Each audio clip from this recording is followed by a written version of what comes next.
Amen. Good morning po sa lahat. Isang napakamalamig na umaga sa ating lahat. At ganun din po yung lahat. Excited na yung iba kasi 5 days to go na lang daw, Christmas na. Okay, so Merry Christmas po sa inyo. Ina-advance na namin. At bago ang lahat, bago kami batiin namin yung muna sa Google Meet at FB Live, makinig muna tayo sa mga greetings ng aming makasama dito sa studio. Mr. Vicky. Amen. Muli. Ayan, giniginaw pa rin daw si Ma'am Beth. Ay, ang laki ng apoy sa likod namin. So, yan muli. Ang mga mapagmahal na nanay, nandito po. Magsishare ng pagmamahal ng Diyos. Kaya, enjoy po natin. Gisingin natin po yung mga kasama natin sa bahay. At sabay-sabay tayo makapakinig ng salita ng Diyos. Yun lang po. To God be the glory.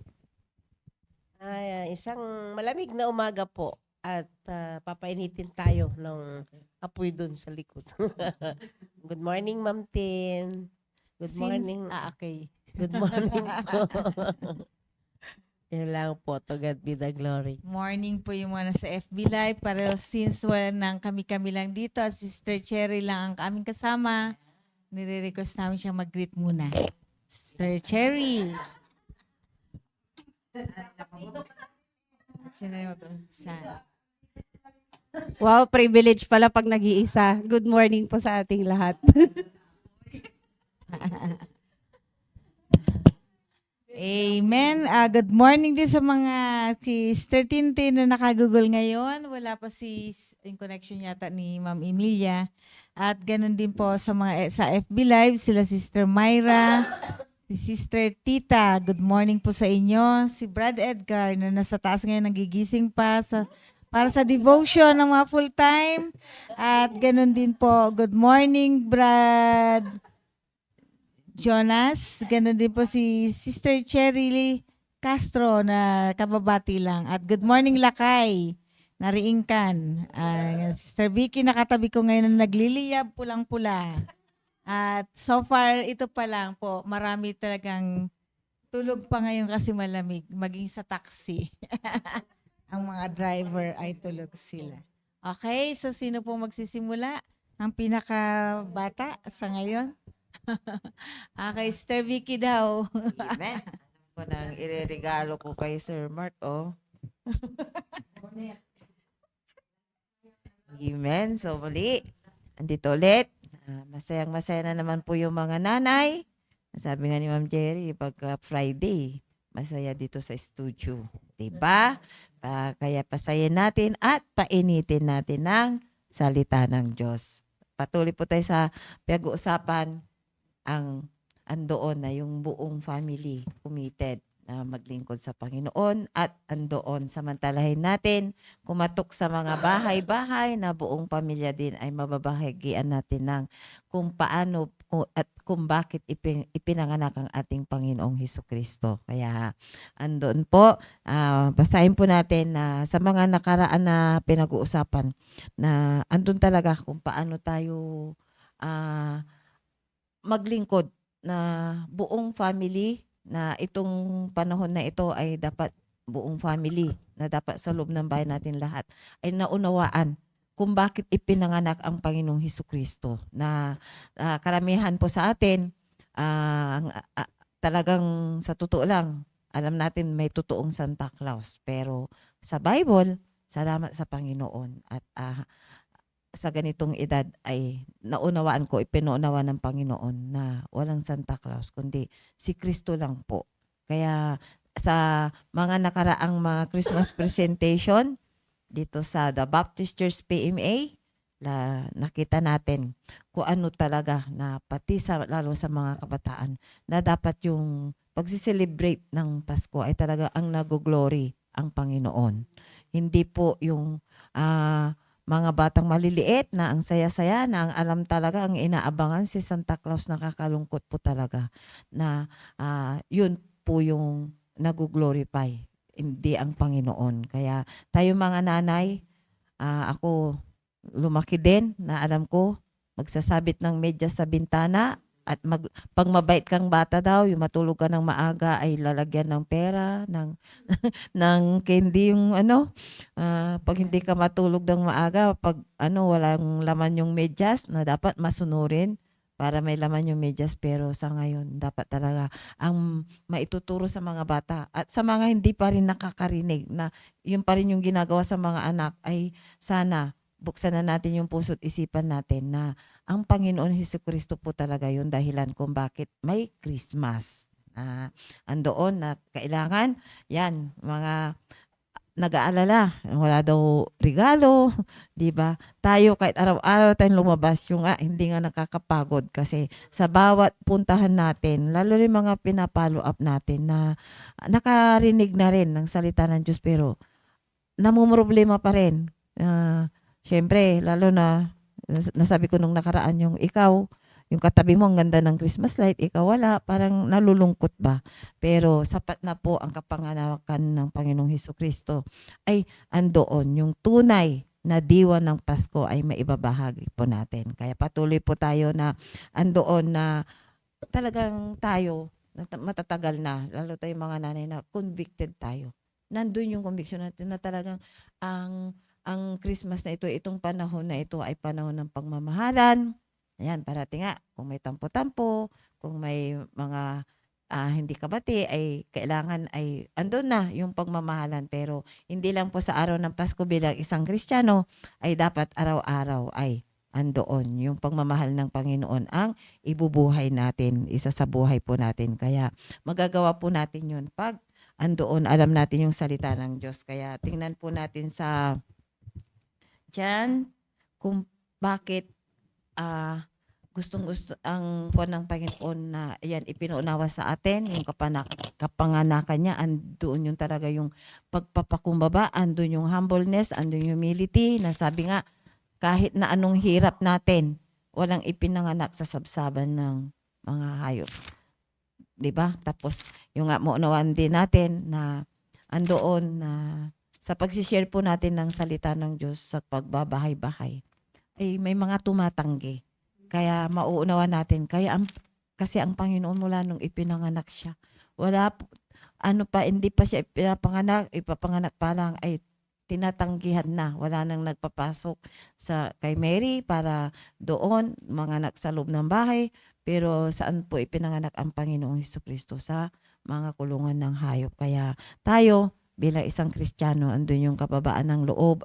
Sabi nga, hindi ka tunay na makakapaglingkod pag walang humility and determination na nandoon na kahit na anong mangyari, convicted po tayo na talagang maglilingkod po tayo sa Panginoon. Nandoon yung sa paglilingkod, hindi po mahirap.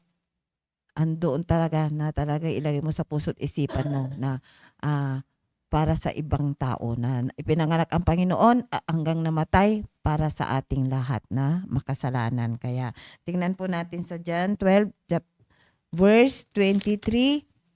Medyo mahaba po yung babasahin ko hanggang 32 na makikita po natin dapat sa paglilingkod natin, Panginoon lang po ang mag-glorify.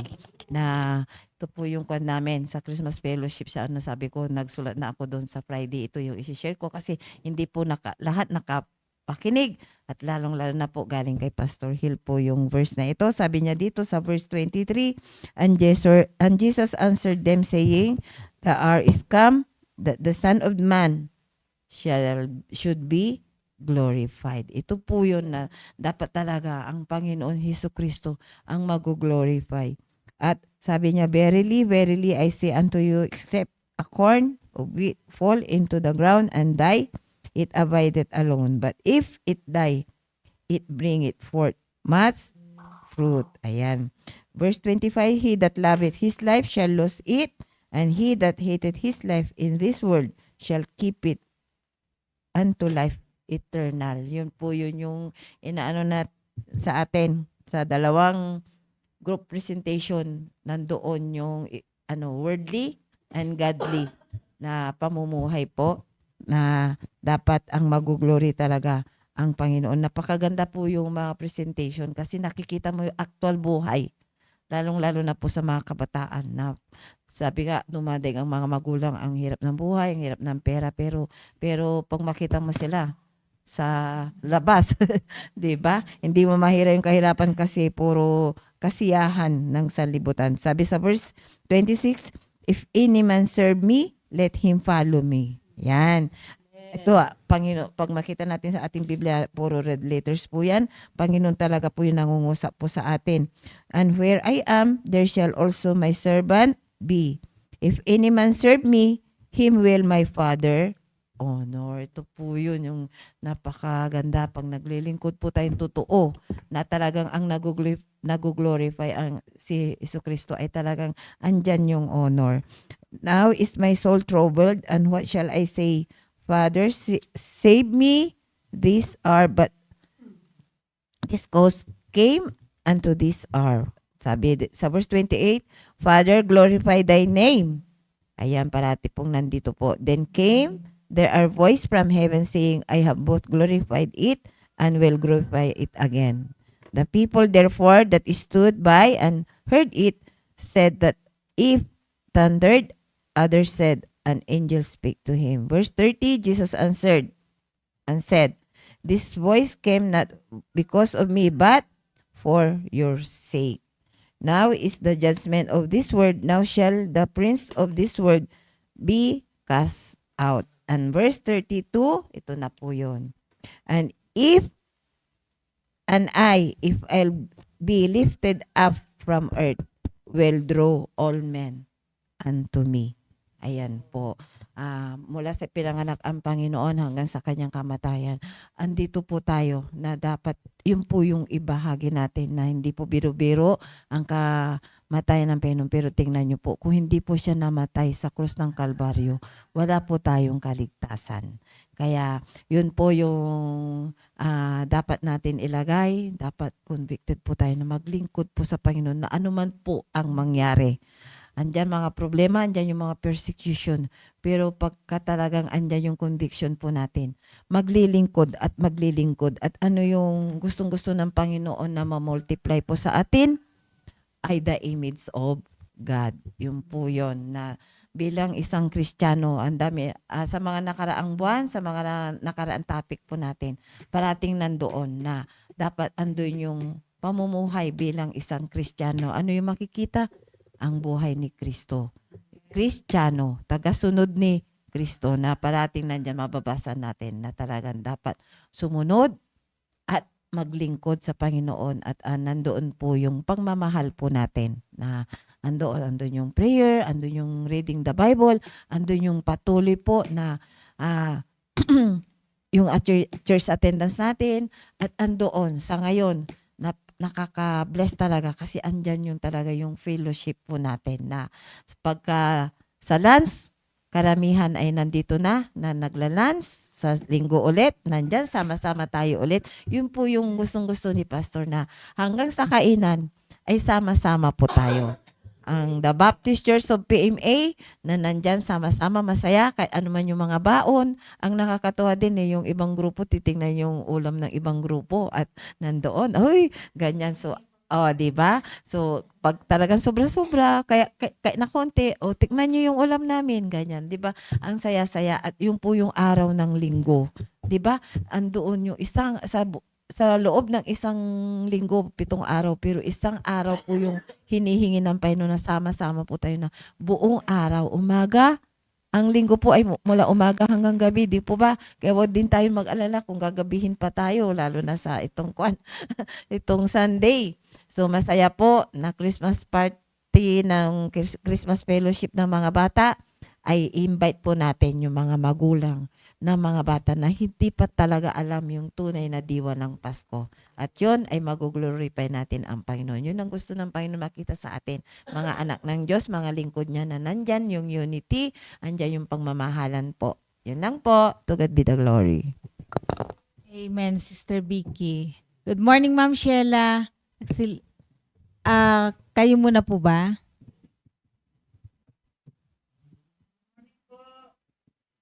Kayo po muna. Amen. Okay, so si Sister Vicky nag-over-exceed na siya. Okay. Okay. Marami siyang mga kwento. Okay. So, sabi nga ang Bible, ito po ang nagtuturo sa atin na ang family ay talagang ito yung pinaka-main. Kumbaga sa layout, sa perspective, siya yung pinaka-main sa plano ng Panginoong Diyos sa kanyang design. At napaka-importante yun, na yung family na yun, nurture natin dapat sila sa ating pananampalataya at sa nandun ba yung paglago nila kasama ang Panginoong Diyos. Ganun binibigyan nila ng importance ang Word of God. So ito pag-usapan natin kung ano ba yung purpose, ano ba yung bakit nagkaroon ng Christmas. Kasi actually unang-unang create naman talaga na institution ng Panginoon yung family. Ito yung pero sa Christmas unang-unang nakikita natin si Mary, Joseph and Jesus. Ang Christmas, ang kwento ng Christmas, sabi nga ito ay nagpapakita kung gaano ka-unified dapat ang isang family, yung unity nila sa bawat isa, yung kanilang pagbibigayan at yung obedience nila sa God's will sa pamagitan ng pagiging example sa buhay ng kanilang kapamilya at ng ibang tao. So ito rin yung primary message ng Christmas. Sa biblical na sinasabi na si Jesus Christ mismo ang dapat nating i-celebrate kasi siya yung greatest gift na nagmula sa Diyos Ama na upang iligtas tayo sa dagat-dagatang apoy. So, kaya nga napaka-importante sa family first, lalo na pag Christmas kasi ito po ay nag-nurture yung ating relationship habang nakafocus tayo sa celebrant na walang iba kundi si Jesus Christ. So as parents, wag nating pababayaan, marami natin napakinggan ng mga preaching, sabi nga wag nating hayaan na yung next generation natin o kaya yung ating family na hindi nila alam kung ano talaga ang purpose ng Christmas.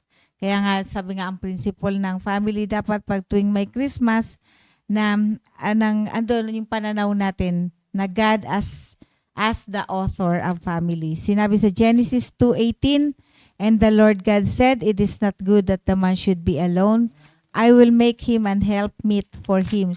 Ganon din sa 2:24, di ba, na kapag ikaw na ay nagkaroon ng pamilya, hahayo ka na, magbubuka ng pamilya muna, separate na, magsiseparate ka na sa panggulang mo. So, dito pinakita, sabi nga na sa first pa lang talagang yung revelation na ng Panginoon ng kanyang yung structure ba ng family at hanggang ngayon dito nga sa sineselebrate natin yung kapanganakan ng Panginoong Kristo kung paano si Mary and Joseph ni-raise niya si Jesus Christ hanggang sa dumating yung panahon na kailangan ni fulfill ni Jesus Christ yung kanyang mission kung bakit siya bumaba dito sa lupa. So, number 2, sabi nga nito yung dapat mayroong pattern of love and obedience na katulad ng Holy Family na sinasabi natin, yun nga walang iba kundi magmula kay Jesus Christ sa kanyang human na parents, si Mary and Joseph, na nag-demonstrate, sabi nga kung paano nila with humbleness, sinik nila yung glory ng Panginoon. Kung paano nila talagang, andun yung obedience nila. Nabagamat, number 1 nga kay Mary, di ba? Nabagamat, bata pa siya, at mahirap na nung sabi nga na out of wedlock siya ay magbubuntis at ganoon din si Joseph na hindi pa sila kasal pero magkukonceive na nga si Mary, pero lahat ito dahil sa pagsunod nila sa Panginoong Diyos ay finulfill nila na kahit nahirapan pero nagtiwala sila sa Panginoon. Sabi nga sa 1 John chapter 5 verse 3, for this is the love of God that we keep His commandments, and His commandments are not grievous. So, ganun yung encouragement sa atin na magpatuloy lang tayo na mag-obey sa God's instruction. Ano man yung kakahinat na noon, ano man alam natin mahirap, pero kapag ang Panginoon ang kasama natin, ito ay madali lang na magagawa natin. At number 3, sabi nga, ang family, ito yung ating mission field. Sinabi rin sabi nga sa Ephesians 6:4 na lagi nating naririnig. Sabi nga, and ye fathers, provoke not your children to wrath, but bring them up in the nurture and admonition of the Lord. So bilang isang parent, sinabi sa Bible na i-encourage natin ang ating mga anak na sila ay palakihin natin, i-discipline natin according sa instruction ng Panginoong Diyos. So, sabi nga, ang Christmas, ito yung nagpo-provide sa atin ng unique opportunity para ang spiritual natin na pagtuturo sa mga anak at yung para ipakita natin kung gaano dapat maging matatag tayo sa ating faith at ganun din yung ating tahanan mismo ang magiging essential na lugar para sa discipleship. At sabi nga dito, ang family na dapat natin, hindi natin, naka-frame na siya na hindi separate sa mission ng Panginoon. Kasi sabi nga siya yung mission field natin, unang-unang mission field natin, ang ating family. So, na dapat manatili nandoon yung pananampalataya, nandoon yung pagmamahal at yung service natin upang tayo na rin yung next, na habang piniprepare natin yung ating next generation, piniprepare na rin natin sila kung paano nila yung gagampanan nila yung sa iba, yung sa labas ng ating family, yung bang pagdi-disciple na ng hindi nating kapamilya kundi ng ibang tao, yung ating kakilala o kahit hindi kakilala kung sino man ang sumagot sa ating prayer, 'di ba? Kapag lumalabas tayo, nananalangin tayo na meron tayong mga tao o family na mababahagian at sila'y manatili na maging katulad din natin. So number 5, sabi nga ni yung tayo ay mag-extend, yung extend natin yung mayroon tayong extension yung family natin pagdating sa Panginoong Diyos. Walang iba ito, walang iba kundi yung dinidisciple natin. So, yung siyempre yung ating family mismo, ang ating immediate family, pero meron din tayong dinisign din tayo ng Panginoong Diyos para sa other believer o kaya sa iba pang maaakay natin para sa Panginoong Diyos. At ito ay hindi lang nag-i-extend sa ating household, kundi ito sa mga nai-invite nating mga kahit hindi natin kakilala, yung mga nai-encounter natin tuwing tayo ay nag-i-area. So last, sabi nga dito, dapat tayo ay marunong tayong maging maayos na steward sa pagdating sa oras. Yung sabi nga Christmas, ito ay tradisyon na pero dapat gawin natin itong naka-align sa goal ng nasa ang Panginoong Kristo dapat ang pinakasentro ng ating pagsi-celebrate ng Christmas. Kaya patuloy nating i-encourage ang ating family na sa bawat activity natin, sabi nga ni Pastor doon sa ating mga last week, di ba? Ay last Wednesday, na sabi nga, paano yung sino ba yung focus mo at sinong purpose mo talaga kapag ikaw nagsi-celebrate ng Christmas. Napanood din natin, di ba, sa mga play na pinakita doon na i-commit natin ating sarili na kung sino talaga ang dapat natin i-celebrate, kung sino po talaga dapat ang sentro ng ating celebration. Kundi walang iba kundi yung ginawang kadakilaan yung pag-ibig ng Panginoon Kristo na bumaba siya dito sa lupa upang gawin yung ating kaligtasan. Sa Ephesians chapter 5 verse 15 to 16, sabi nga, "See then that you walk circumspectly, not as fools, but as wise, redeeming the time because the days are evil." Kasi hindi natin alam kung anong mangyayari sa buhay natin, kung anong mangyayari sa kinabukasan, pero napakainam yung bawat taong oras na dumadaan sa atin. Unang-una, mayroong kabahagi doon ng Panginoong Diyos, hindi yung ating personal. Sabi nga, kapag tayo ay naayos natin yung yung oras na ibinigay ng Panginoong Diyos sa atin, number 1 na naayos natin to para sa Kanya, tayo ay nagbibigay ng glory. At tayo ay, sabi nga, nang magiging maayos ang bawat sitwasyon. So, finally, sabi nga, tayo ay kinakailangan, humingi tayo ng wisdom para hindi tayo foolish, kundi magiging wise tayo sa mga ginagawa natin. At bawat oras natin ay pahalagahan natin. At bawat oras natin dito sa mundo, may kabahagi ang Panginoong Diyos. At kinakailangan, i-motivate din natin ang iba, lalo ang ating mga disciple.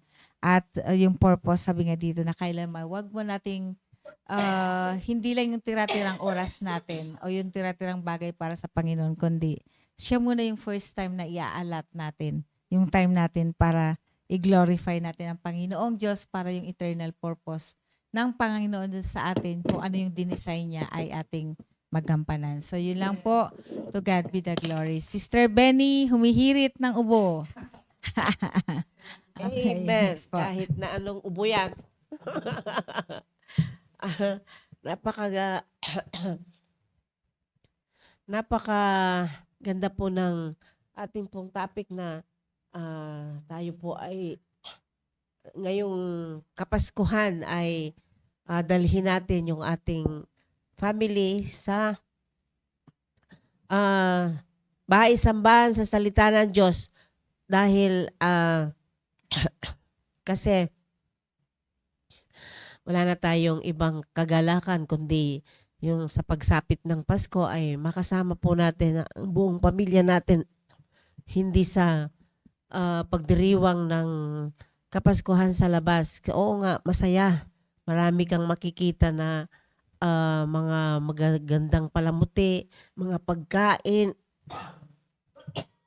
na kung ano-ano. Pero ang napakahalaga po ay yung bang tayo, yung pamilya natin ay makakasama natin sa loob ng simbahan, makakapakinig ng salita ng Diyos at yun nga po yung spiritual food natin na wala po sa labas.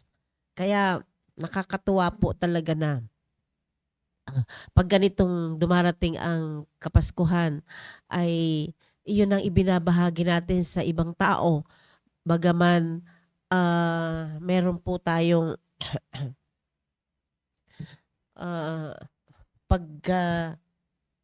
yung pagsalubong ba sa Kapaskuhan na yung masaya na at ang kasiyahan po ay maibahagi po si Kristo sa ibang tao. Na magkaroon tayo ng kagalakan. Ang sabi nga po dito sa Luke 2:10, and the angel said unto them, Fear not, for behold, I bring you good tidings of great joy, which shall be to all people. Na pinagkaloob ng gustong ng Panginoon talaga na huwag tayong matakot na kung ano yung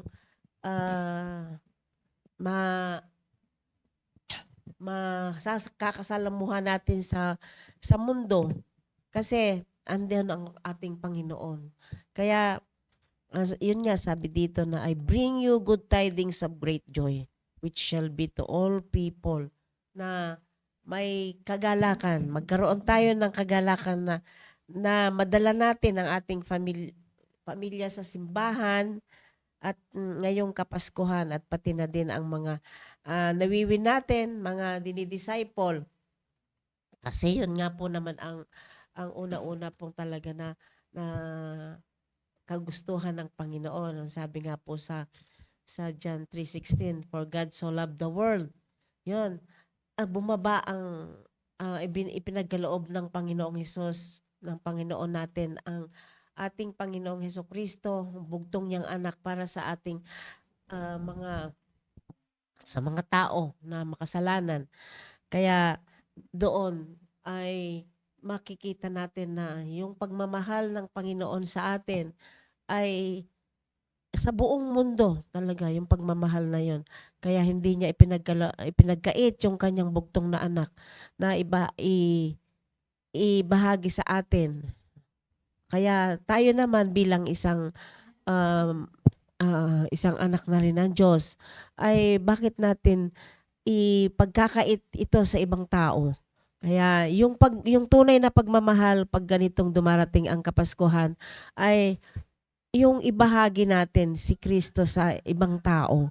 Yun ang tunay na pagmamahal at maibahagi natin sa ating pamilya. At yung yung karangyaan ng mundo ay wag na nating gunitain yan. Kung ano yung naranasan na natin noong tayo ay hindi pa tayo Kristiyano, ay wala naman tayong natutunan, wala naman tayong kaya sabi nga ni Sister Vicky na pag dumarating ang Kapaskuhan noon, magsasabit ng medyas. at hihintayin natin yung kinabukasan na sabi natin ay, bakit walang laman yung medyas? Yon. Pero pag may laman ay tuwang-tuwa tayo bilang isang kabataan noon. At kinabukasan pupunta kang magmamano sa mga ninong at ninang, sa mga lolo at lola, mga auntie, uncle. Yun ang ating nakaugalian. Pero sa ngayon ay ang mahalaga talaga ay dalhin natin sila sa magandang pagdalhan sa simbahan at sa salita, makapakinig ng salita ng Diyos. Yun lang po, to God be the glory. Wait, ni Sister Benny. Amen. Ma'am Sheila, kayo na po.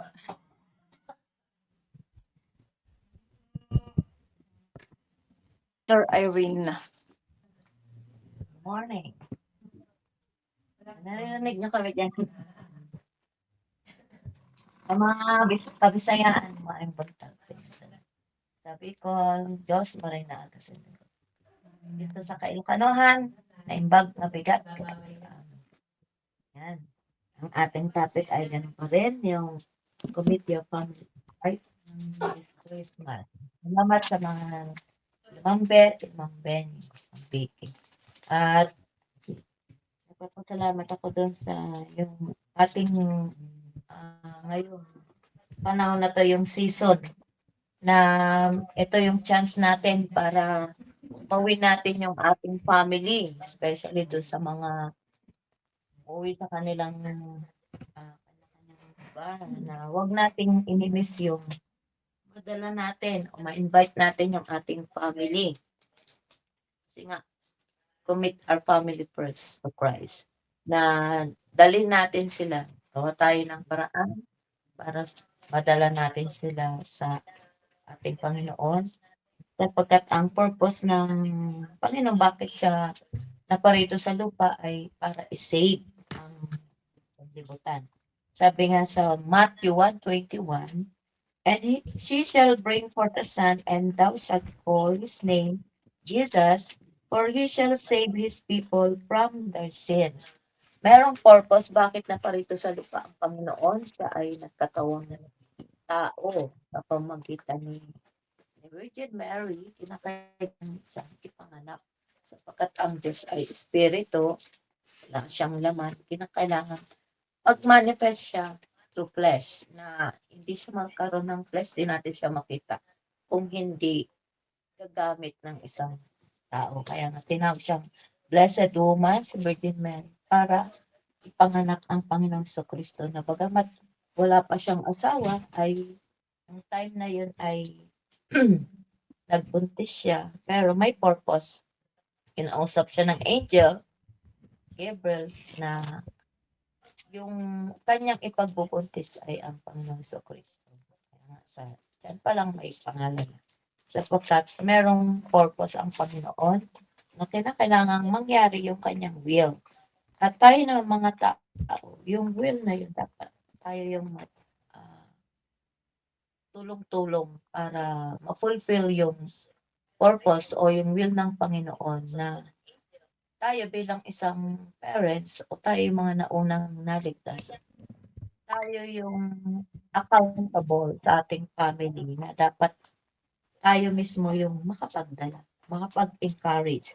Kaya nga sa tuwing tayo ay uuwi pag mga ganitong season, ay alam mo, tayo ay nandoon na sa kapiling nating family, kunin natin na pribilehiyo yun para mabahagi natin ang ating Panginoong Hesukristo. Huwag natin kakalimutan yung commitment natin, hindi yung pag nandiyan na tayo, nagkakasayahan na. Limot na natin yung ating, yung ating commitment, di ba? Nangako tayo sa Panginoon, meron tayo pledge pag sinabing commitment. Ito ay hindi tayo dapat pabago-bago. Kailangan i-pursue natin na magkaroon tayo ng pagpupursige na madala natin yung Panginoon, yung ating mga pamilya, member ng family, sapagkat tayo na yung binigyan ng Panginoon. Yun yung tasking natin. Tayo yung merong mission. Ang mission natin, bakit tayo napunta doon sa lugar na yon, ay para ibahagi si Kristo. Na huwag nating imimiss yun, na ang ang kahalagahan ng kapanganakan ni Kristo ay pagliligtas. Sabi nga sa Luke 2:11, "For unto you is born this day in the city of David a Savior, which is Christ the Lord." Na yung ano ba yung purpose mo? Bakit ka pumunta doon sa lugar na yun? Na ang purpose mo, mission mo is to win them. Na ibahagi mo na may isang ipinanganak na Savior ng mundo. Sapagkat isang araw tayo pupunta sa impyerno kung hindi tayo maliligtas. Pero kagandahan, nalaman natin yung purpose ng Panginoon para i-save ang sanlibutan. Na tayong mga kapamilya na na-save na, kung meron tayong mga kamag-anak na hindi pa save, yun dapat yung ating pagsisikapan na ma-win sila at ma-encourage. At kung meron man yung pagyayaya sa atin na punta ka rito dahil reunion, na be sure na i-invite natin sila, ma-encourage natin na maka-attend sila ng church at ang purpose ay para sila ay maligtas, ma-win. Masaya yung family na sama-sama na nagwo-worship sa Panginoon. Sabi nga sa Psalms 133 na kapag ikaw ay nandiyan na, yung pagkakataon na nadala mo na siya, 'di ba masaya yung meron tayong unity na nagkakatipon-tipon tayo sa pangalan ng Panginoong Jesucristo. Na hindi tayo pumunta diyan na walang kabuluhan yung ating sinadya, kundi meron tayong purpose na na-fulfill natin yung gustong-gusto natin na mangyari sa ating family. Sabi nga sa Psalms 133, "Behold how good and how pleasant it is for brethren to dwell together in unity." Na meron tayong unity, nagkakaisa tayo sa pangalan ng Panginoon Jesucristo. Na 'di ba pag na-fulfill natin yung ating mga goals ay iba yung kasiyahan, kagaanan sa ating loob kapag nadala natin sila na hindi sila pupunta ng impyerno isang araw. Kundi hindi po tayo dapat magpo-focus sa anumang bagay sa iba't ibang klase ng mga luho dito sa mundo sapagkat lahat yan ay pansamantala lang, temporal sabi nga. Pero ang kahalagahan nung siya ay nabahagian natin, sila ay nadala natin sa church, ay ligtas sila. Ito ay yung eternity, yung ating focus, yung kanilang, ano ba yung pupuntahan nila isang araw kapag hindi mo sila na bahagian ng salita ng Diyos at hindi mo nadala sa church. Parang ito ay failure sa atin, di ba? Nalulungkot tayo kapag meron tayong kamag-anakan na namatay na hindi mo man lang naibahagi si Kristo ay nandun yung guilt. Magi-guilty tayo sapagkat dapat ang desire natin ay ma-save sila. Katulad sa sinasabi sa Romans 10. Ang desire natin ay they might be saved. Lahat sila ma-save. Na kukunin natin yung pagkakataon kapag nandiyan na tayo, kapiling natin sila ay huwag nating palagpasin yung pagkakataon na hindi sila mabahagian ng salita ng Diyos. Kaya nga, natutuwa ako dahil yung mga kamag-anak, dahil hindi ako umuwi, sila na mismo yung bumibisita sa akin.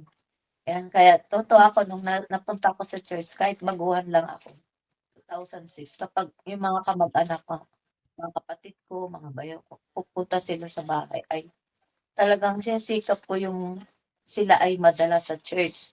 Kahit sila ay namamangha. Ayan, katulad yung bayo ko. Ano ba naman yung pastor niya? Sabi, siguro sinumbong mo ako. Bakit alam niya yung bishop? Lagi na lang yun yung sinasabi niya, yung pag-iinom. Parang napipikon siya. At akala niya sinusumbong ko. Hindi, sabi ko, kilala ka ng Panginoon. Kasi yung pastor, ginagamit lang niya na para pagbahagi ng salita ng Diyos. Hindi ibig sabihin na narinig mo ikaw yung tinatarget. Ang general yun, lahat tayo. At pasalamat ka at na yung kasalanan mo nabanggit, sabihin, ay dapat magbago ka na. Ayan. Lagi siyang Ano yan, sama ng tingin niya. Yung bayaw ko na natama ko. Ano ba naman yan? Sinumbong mo siguro ako dyan. Saka yung isa, dalawa yung bayaw ko na nakarating na dinadala ko. At nagpapasalamat ako yung isa doon ay yung family ni Jacqueline. Yan. Sila ay ginagamit na ng Panginoon doon sa Ramos Tarlac. Na yung sabi ko nga dahil dinala ko sila sa church, kahit din nila nauunawaan, sama ng sama sa akin si Jacqueline, nagkagalit sa kanya yung asawa niya. Maglaba ka, Sabado ngayon. Sabi ni ate, visitation, sasama ko. Yan. Kahit nagagalit, nag-aaway sila. Sinasama ko pa rin. Sabi ko, ako masusunod kami. Kami nakatira rito. Parang gano'n sa loob ko na dapat mawin ko sila madala sa church na hindi yung gusto nila ang masusunod, kundi yung ano ba yung purpose ng Panginoon, bakit siya ay pumunta rito sa lupa para i-save tayo. Na dapat gano'n din yung ating hangarin, desire sa puso natin na madala natin yung ating family. Sapagkat isang araw ay magigilty kapag di natin sila nadala, napunta sila sa impyerno. Yun lamang po, dapat ang focus natin this Christmas ay bring our family into Christ. Yun dapat po yung commitment natin na magkaroon tayo ng passion for soul. Ganon din po yung mga disciple natin. Tuturuan natin, encourage natin sila na yung kanilang mga kamag-anakan, ma-invite nila, madala nila sa church. Naman po, to God be the glory.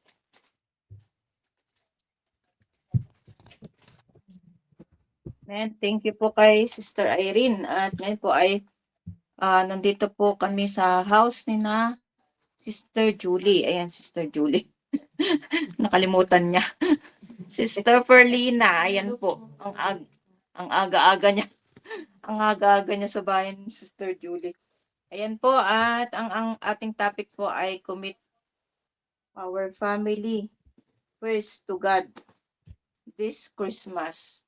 At yan naman yung laging sinasabi sa pulpit kapag tayo ay nakikinig sa ating mahal na pastor, lagi niyang binabanggit na tayong buong pamilya, hindi lang Christmas, ay sama-sama na pumunta sa bahay-sambahan. Kasi nga yung bahay-sambahan, pinaliwanag rin niya nung every Wednesday na yun yung ating Bethlehem. Sinasabi doon, pinapanilawanag ng ating pastor na yung Bethlehem is the house of God. Kaya pumunta po doon yung mga wise men at yung mga shepherds, bagamat napakalayo ng kanilang pinanggalingan, yung mga wise men ay pinuntahan nila ang Panginoong Hesukristo. At ganun din, yung mga shepherds na yung mga angel, nagkakasayahan sa langit nung pinanganak ang Panginoong Hesukristo, at sila yung ginawang messenger ng Panginoon upang ibalita na siya ay pinanganak. At hindi lang yung kapanganakan ng Panginoong Hesukristo ang ating inaalala tuwing Christmas, kundi yung kanyang ginawa sa ating buhay. Yung siya ay ipinako sa cross at binayaran niya ang lahat ng ating mga kasalanan upang ang ating kaluluwa ay hindi mapamak sa impyerno. Kaya nga po, kapag nagbabasa tayo ng Bible, ay sabi nga ng pastor natin is hindi marathon reading, kundi i-meditate natin yung ating binabasa na salita ng Diyos. At hindi lang tayo pumupunta sa ating simbahan, sa bahay-sambahan na walang resulta, kundi meron tayong matututunan kung tayo po ay nakikinig. Kaya pag-aralan po natin yung buhay ni Mary, na kapag binasa natin sa Matthew at saka sa Book of Luke, nandyan po yung first and second chapter. Makita po natin yung pag-uugali ni Mary na siya po ay nagtiwala sa salita ng Diyos. Na bagamat wala siyang kaalam-alam sa pangyayari, pero siya ay nagtiwala sa salita ng Diyos na pinadala sa kanya ng anghel. So kagaya din ni Mary na magtiwala din tayo sa Panginoong Diyos sa lahat ng ating mga pangailangan para tayo ay laging pumunta sa bahay-sambahan. At nung narinig niya yung salita ng Diyos, pinuri niya ang Panginoon. Sabi niya, Mary praised the name of the Lord. Verse 48, ang sabi ni Mary is, verse 46 pala. Luke chapter 1, verse 46. And Mary said, My soul that magnify the Lord. Verse 47, And my spirit hath rejoiced in God my Savior. Kaya dapat ang ugali natin ay, ang karakter natin ay maging kagaya ni Mary, na kapag tayo po ay nakakapakinig ng Word of God mula sa preaching po is pinupuri po natin ang Panginoon at gagawin po natin yung sinasabi. Kagaya ba tayo ni Mary? Yan. Kagaya ni Mary na hindi niya iniwanan ang Panginoong Hesukristo, na tayo rin kapag tayong mga nanay, kapag tinanggap natin ang Panginoong Hesukristo, ay dapat hindi tayo lalayo sa Panginoon. So, hindi tayo dapat lalayo sa salita ng Diyos. Hindi tayo dapat lalabahan ng Diyos. We should not go away or be apart from the Word of God. Hindi tayo dapat kagaya ng mga hindi ligtas, yung mga kamag-anakan natin, na ang focus palagi ay magpapahinga, magpapakasyon, pupunta sa ibang lugar, at kumita ng pera, magtrabaho. Hindi tayo dapat ganun kasi tayo ay tumanggap na sa Panginoon. So, let's bring always our children to the church. Let's spend Christmas time by reading our Bible, going out for soul winning, and going to church. Kaya nga, yung kalungkutan ng ating pastor, kapag siya ay nagsasalita na magtatapos na yung taon, pero nasaan ang ating mga bunga? Yun nga yung laging pinapaliwanag sa atin ng ating pastor na sa buong taon na ito, ano yung ginawa natin sa ating goal? December na, magja-January na, magi-start na naman tayo ng panibagong plano, programa sa ating buhay, kung ano yung gagawin natin sa Panginoon. At nasaan yung ating bunga? Yun, sa pananampalataya. At yun nga, kung i-examine natin yung ating sarili, talagang makita natin na talagang nagkaroon ng panlalamig sa atin. Nakakapakinig tayo ng salita ng Diyos, pero hindi natin nasusunod. Kagaya ng yung pupunta tayo sa area at encourage natin yung mga families na pinupuntahan natin.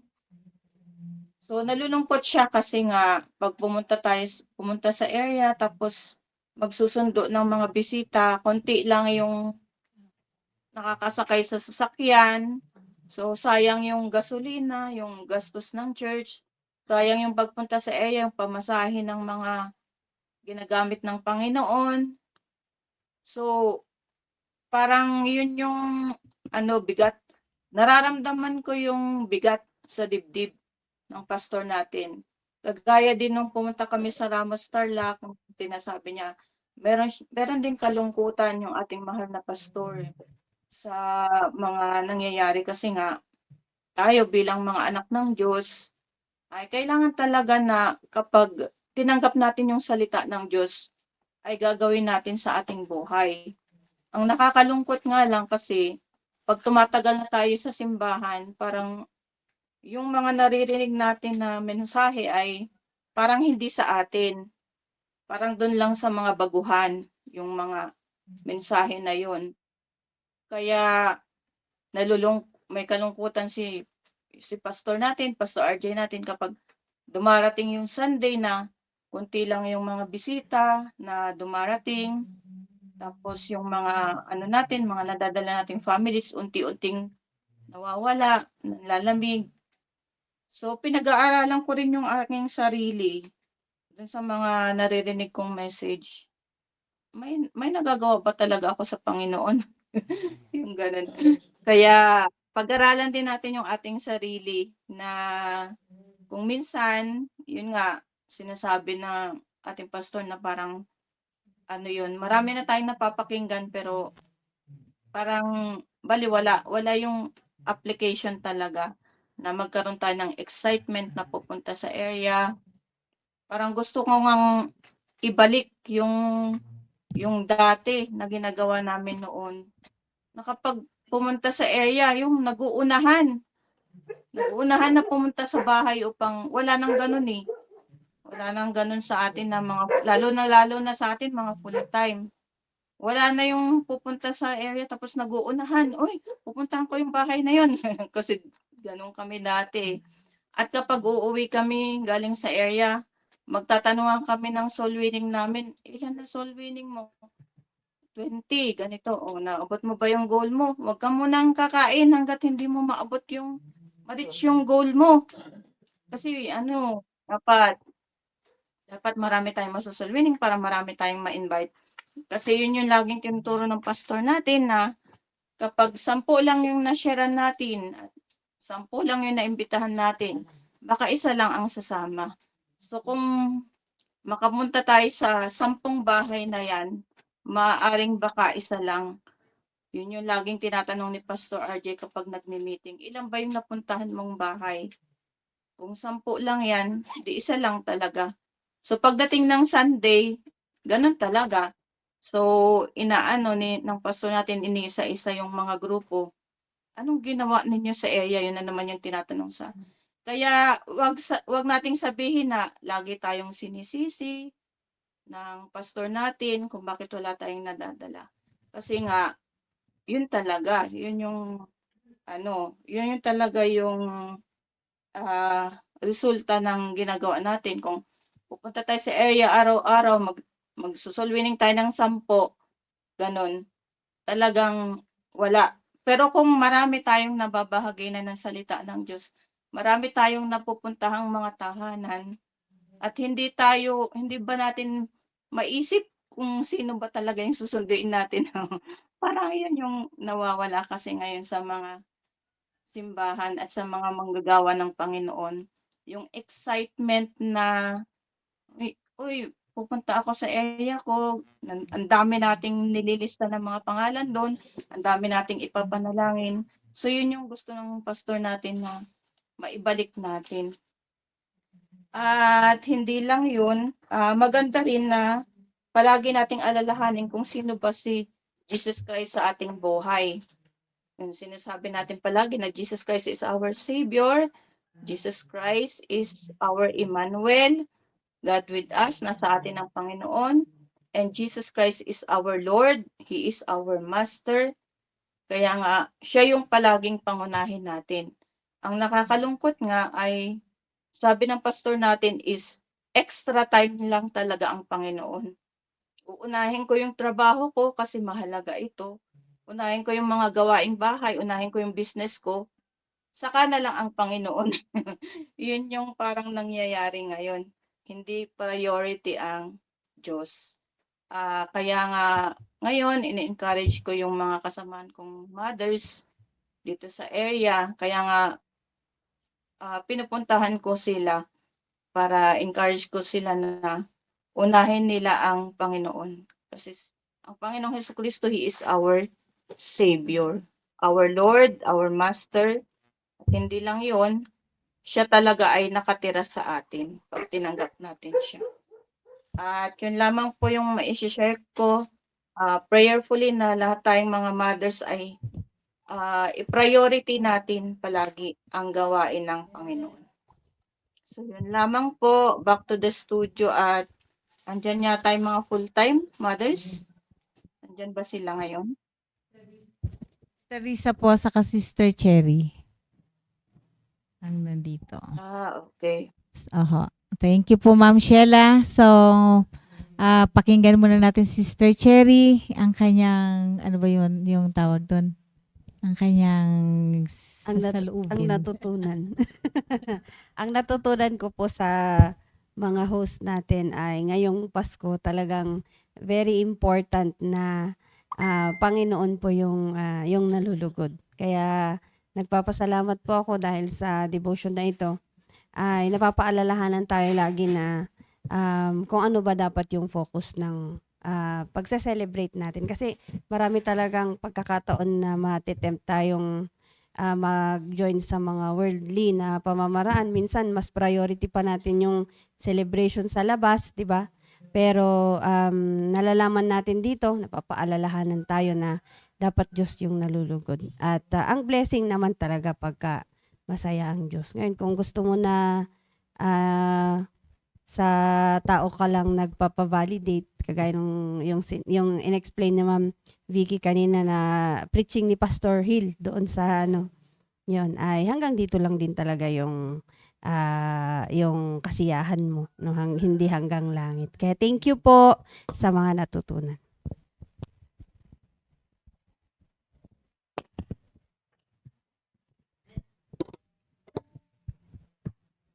Good morning po sa lahat. Maraming salamat po sa mga host. Tama nga po na pagka Pasko po ay wala po tayong ibang i-celebrate kundi ang Panginoon. Yun lang po.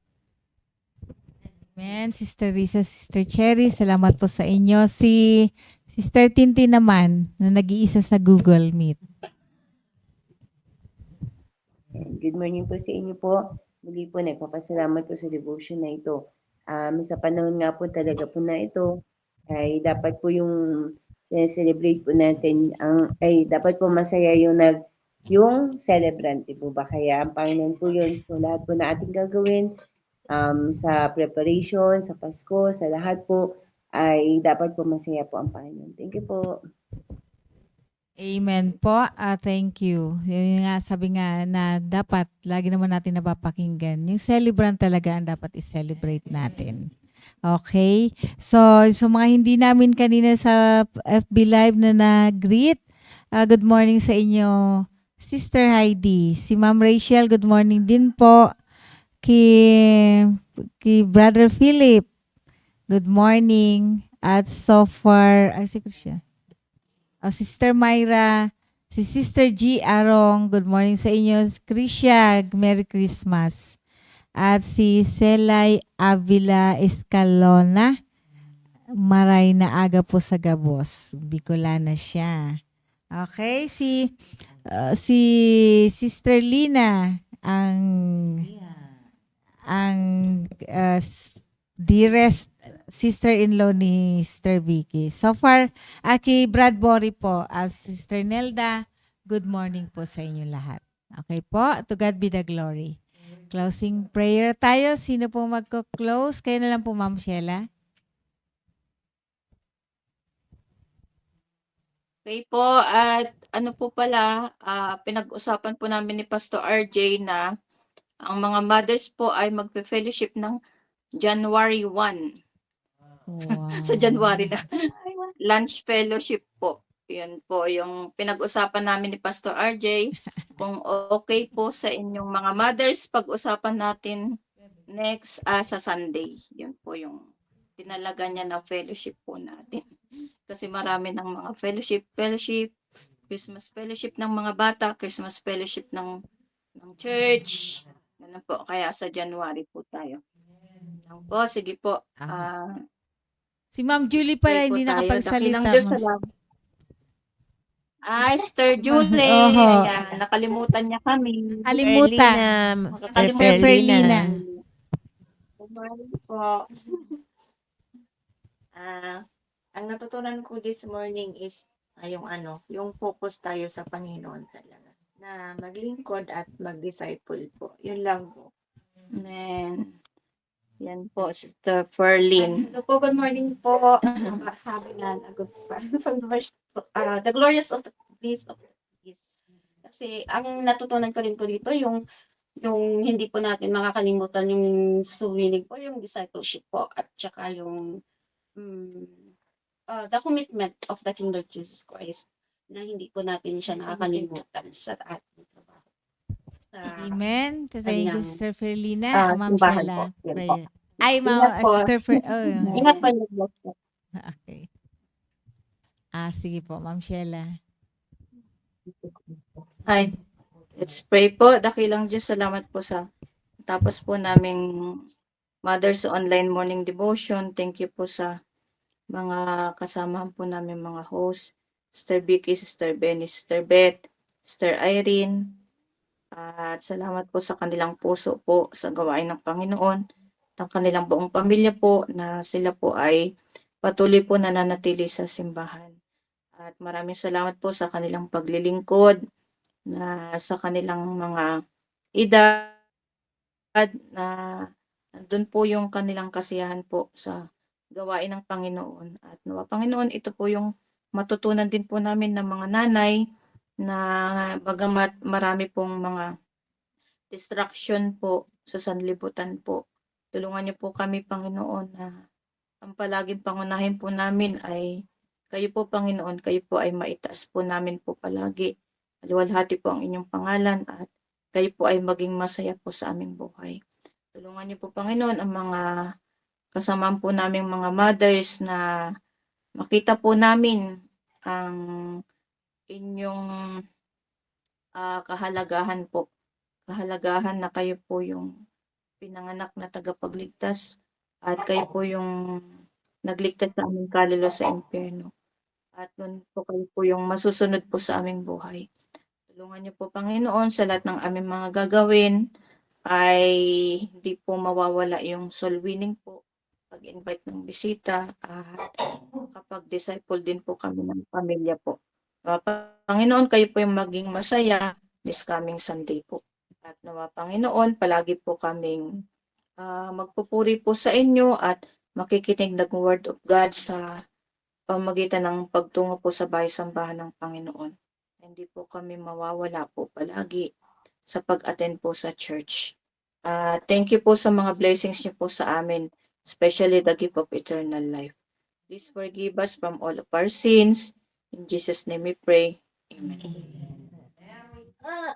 Thank you po, Sister Beth, Sister Benny, Sister Vicky, Sister Tintin, Thank you po, Ma'am Sister Sheila. Lisa. mga full-time Sister mothers. Cherry. Maraming salamat. Po. Aho. At Anang, thank you din. Walang iba kundi yung ating operator, si Brother Mark.